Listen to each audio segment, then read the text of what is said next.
Hello hello hello hello hello hello hello hello. तो कैसे हैं लाल बाल गोपाल? आई होप आप लोगों की पढ़ाई बढ़िया चल रही होगी, मस्त चल रही होगी। तो हम वापस से लौट चुके हैं एक और नए सवाल के साथ। तो क्वेश्चन क्या कह रहा है इस बार कि a convex mirror used for rear view on automobile has a radius of curvature 3 metre. तो हमारे पास एक मिरर है। कौन सा मिरर है? कॉन्वेक्स मिरर है। हमारे पास क्या है? कॉन्वेक्स मिरर है जिसका रेडियस ऑफ कर्वेचर जो है वो कितना दिया हुआ है? 3 मीटर दिया हुआ है। आपको पता होना चाहिए कि कॉन्वेक्स मिरर का जो रेडियस ऑफ कर्वेचर होता है वो होता है पॉजिटिव। ये आपको पता होना चाहिए। If bus is located at 5 metre from this mirror, मान लेते हैं कि यहाँ पर एक बस है। फॉर एग्जाम्पल ये एक बस है। फॉर एग्जाम्पल मान लेते हैं ये बस है जो कहाँ पे लोकेटेड है? 5 मीटर दूर लोकेटेड है इस मिरर से, राइट। तो फिर हमें इससे क्या इंफॉर्मेशन मिल रहा है कि जो u की वैल्यू है वो कितनी है? -5 मीटर। तो आपसे पूछ क्या रहा है? Find the position. v की वैल्यू पूछ रहा है। Then nature of image, real होगा वर्चुअल होगा। देन साइज ऑफ इमेज पूछ रहा है। तो हम जानते हैं मिरर फॉर्मूला। क्या है mirror formula? 1/f is equal to 1/u plus 1/v। सारा वैल्यू पुट कर दीजिए इसमें। Then 1/v is equal to 1/f minus 1/u। Put करेंगे। f की वैल्यू क्या है यहाँ पे? अब f तो हमें नहीं पता है, हम जानते हैं f जो होता है वो r/2 होता है। तो r की वैल्यू कितना है? 3 मीटर/2। ये कट करेंगे 1.5 मीटर हो जाएगा, या फिर आप 3/2 भी रख सकते हैं, कोई प्रॉब्लम नहीं है। तो मान लेते हैं हम इसको 15 मीटर रख देते हैं। ऊपर 10 से मल्टीप्लाई कर देते हैं। -1/u, माइनस माइनस प्लस हो जाएगा। 1/5 मीटर। आप इसका एलसीएम लेंगे वो 15 हो जाएगा। 10 मीटर प्लस 3 ये हो जाएगा 13/15। देन v की वैल्यू जो है वो क्या हो जाएगी? 15/13 मीटर। इसको आप सॉल्व करेंगे तो वो हो जाएगा 1.1.5 मीटर अप्रॉक्स। ये किसकी वैल्यू आई है? ये। तो यहाँ से v की वैल्यू क्या हो गया? 1.15 मीटर। और ये थियोरेटिकली हमें समझ में भी आता है कि इतना ही आना चाहिए। क्यों? क्योंकि हमें पता है कि कॉन्वेक्स मिरर के केस में जो इमेज बनता है वो ऑलवेज कैसा बनता है? वो बियॉन्ड द मिरर बनता है। हमें ये पता है कॉन्वेक्स मिरर के केस में जो इमेज फॉर्मेशन होता है वो कहाँ होता है? बियॉन्ड द मिरर होता है।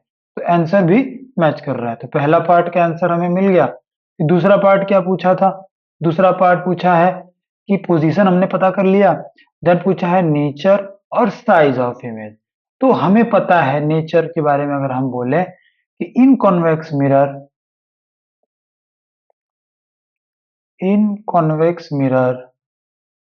image formed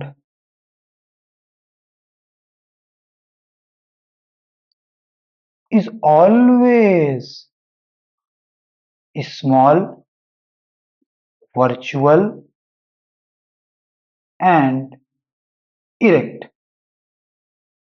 ये तो हमेशा ही होता है। तो ये बात तो हमें पहले से पता है। हम इसको यहाँ पे लिख देंगे। देन आफ्टर पूछा क्या है कि size of image. Size of image. अब साइज ऑफ इमेज पता करने के लिए हमें पता है मैग्निफिकेशन होता है m is equal to minus v/u। और m की एक और वैल्यू होती है जो हमें पता है, and m is equal to I/O। इन दोनों को कंपेयर कर लेंगे। -v/u is equal to I/O। Value put कर देंगे। माइनस v की वैल्यू कितना आया है? 1.1.5 मीटर। u की वैल्यू कितनी थी? -5 मीटर। I की वैल्यू मुझे नहीं पता है। और O की वैल्यू, O का वैल्यू क्या है यहाँ पे? ओ की वैल्यू क्या है?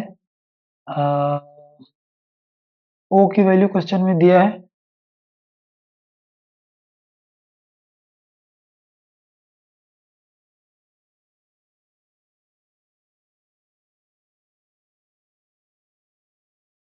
हमें ओ की वैल्यू नहीं पता है, क्वेश्चन में ओ की वैल्यू ही नहीं दिया है। तो अब आप क्या करेंगे? अब आप ओ को भी ओ ही रखेंगे, आप ओ की वैल्यू पुट नहीं करेंगे, पहले इसको सॉल्व करेंगे। तो यहां से फिर क्या आ जाएगा?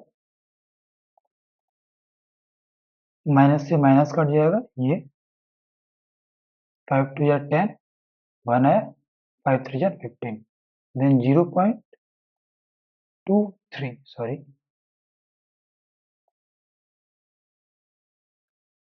0.23 is equal to I by O, और यहां से आई आ जाएगा 0.23 टाइम्स ओ। ध्यान से देखिए, क्या जो इमेज है स्मॉल है and 0.23 times the size of object, जो यहाँ पे क्या है, बस है। तो ये हो गया सोल्यूशन, ये है इसका आंसर। तो इस तरह से ये क्वेश्चन हम सॉल्व कर देंगे एग्जाम में, और हम सोल्यूशन के पास यहाँ पे एक आंसर लिख देंगे और यहाँ पे एक आंसर लिख देंगे। तो ये क्वेश्चन था इजी सा, जो हमने अभी सॉल्व किया। मैं आपको समराइज कर दे रहा हूँ क्या कह रहा है, यहाँ पे ध्यान से देखिए। एक कॉन्वेक्स मिरर है और जो रियर व्यू के लिए इस्तेमाल कर रहे हैं, आप इसको याद कर सकते हैं कि कॉन्वेक्स मिरर का हम यूज करते हैं एज अ रियर व्यू। फिर उस कॉन्वेक्स मिरर का आपको रेडियस ऑफ कर्वेचर दिया हुआ है, उसके सामने एक बस है जो 5 मीटर की दूरी पे है। आपसे पूछ रहा है कि उस बस का पोजीशन बता दीजिए, नेचर बता दीजिए और साइज ऑफ इमेज बता दीजिए। इस क्वेश्चन को सॉल्व करने से पहले ही आपको पता होना चाहिए कि अगर आपके पास कॉन्वेक्स मिरर है और उसके सामने अगर कोई भी ऑब्जेक्ट आता है, तो ऑलवेज इमेज जो है वो बियॉन्ड द मिरर बनता है, स्मॉल बनता है, इरेक्ट बनता है और वर्चुअल बनता है। ये तो क्वेश्चन बिना सॉल्व किए ही आपको पता होना चाहिए कि जो आंसर आना चाहिए वो बियॉन्ड द मिरर आना चाहिए, मतलब पॉजिटिव साइन के साथ आना चाहिए। फिर हमने देखा, और पोल और फोकस के बीच में आना चाहिए। फोकस कितने पे है? 5 सेंटीमीटर, सॉरी, फोकस कितने पे? 1.5 सेंटीमीटर का है। इसका मतलब जो आंसर है 1.5 से छोटा आना चाहिए और 0 से बड़ा आना चाहिए। फिर हमने मिरर फॉर्मूला का यूज किया, 1 by V is equal to 1 by F minus 1 by U, solve किया तो आंसर कितना आ गया? 1.15, और ये आ भी रहा है। 1.15 जो है स्मॉलर है 1.5 से, इसका मतलब ये आंसर हमारा जो है वो क्या है, वो सही है। देन आफ्टर हमने मैग्निफिकेशन के इन दोनों फॉर्मूले का यूज करके फिर हमने यहाँ पे इमेज का साइज निकाल लिया as compare to size of object. Simple सा ये सवाल था। अगर आप इसको नोट करना चाहते हैं तो वीडियो पॉज करके इसको नोट कर सकते हैं। मैंने सॉल्यूशन कंप्लीटली आपके लिए अच्छे से सॉल्व कर दिया है। रफली सॉल्व करना हो तो ये सवाल बहुत छोटा सा है, पर आप बोर्ड में एग्जाम में इसको इस तरीके से सॉल्व करेंगे कि जैसे इसे आपको टीचर फुल मार्क्स आपको दे दे। तो मैंने आपको सॉल्यूशन दे दिया है, कंप्लीटली आप सॉल्यूशन को लिख लेंगे, देन आफ्टर सॉल्व कर लेंगे। मिलते हैं अगले वीडियो में, तब तक के लिए अपना ख्याल रखिए, पढ़ाई करते रहिए। Tata, bye bye.